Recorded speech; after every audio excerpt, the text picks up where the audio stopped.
Welcome back to my show. My name is Precious, aka Precious the Beloved, and I have here today with me my very good friend. Yeah, my name is Sheil Fayomi. Alright, and today we're going to be talking about ignoring red flags. What did you say? Ignoring red flags? A bad red flag. Oh my! I heard ignoring red flag. Oh, ignoring red flags, you said. Whatever. Alright, so we're going to be talking about ignoring red flags. Okay? Alright, so what do you think? Ignoring red flags in a relationship or like any relationship, period. Yeah, it's basically like you see some supposed bad things to you, things you think are bad. Not like you think, well, things that are bad, maybe like anger, jealousy, all those sorts of things in a relationship. It could be with your husband, your friend, even your family, your siblings. But when you see those things and you just go ahead with relationship irrespective of it, sometimes it becomes an advantage and sometimes a disadvantage. Sure. I've been in relationships that you would see that I think this person has anger issues, or maybe they're just lying, or they have a bit of jealousy in them. Yeah, you might have seen them display it in front of you, not necessarily to you, and you're like, oh, one day I'm going to get a share of this. I know.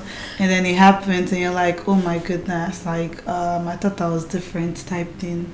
But why is it that some people, you see a red flag or you see the signs, but then you still end up in a relationship or even in a marriage with that kind of person? Yeah, sometimes you just think it's fine to go ahead with it. Like, okay, trying to see that this my friend has anger issues, and then you try to make sure that you don't get to any point of making her angry. Yeah. If you're able to manage it, yeah, it could be. It's possible to manage it, but some of them are not manageable. But if you can manage it, you see, okay, she's always getting angry, so you just try not to do anything to make her angry. And once you see she's getting to that point, just try to calm things down and just move on. I know. Yeah. I think I heard that red flags does not always mean red cards. Yes. Yeah, you can't completely rule out. You can't completely just ignore and say, okay, because of this particular thing. Some people might have other good parts that could overshadow that. Maybe it could be a jealous person, but naturally the person is so nice and can do anything for you, but just that jealousy part. So if you can just let the good part overshadow it, well. But jealousy truly is a very scary thing. Very scary and dangerous, man. It makes you feel very uncomfortable around the person. You can't even show your true self because you don't know what she's going to pick and say, you have this, this one, So you have to be very careful around jealous people. It's not easy, but with the grace of God, I guess we can always manage anything. Yeah. What are some of the red flags that we can Yeah.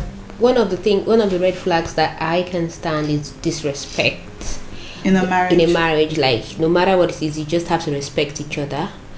No matter the age difference or your tribe or whatever it is, you just need to respect each other, because respect, and it doesn't have to just end between you guys, even your own family. Your husband has to respect your family, and the other way around. So respect is one major flag for me. Once you don't respect my family, you don't respect my people, forget it.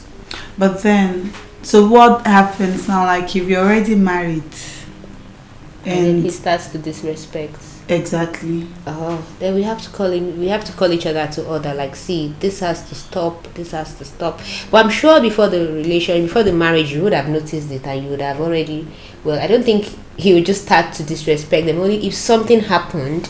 Maybe he feels this person did something and then he just feels the person doesn't have his respect anymore.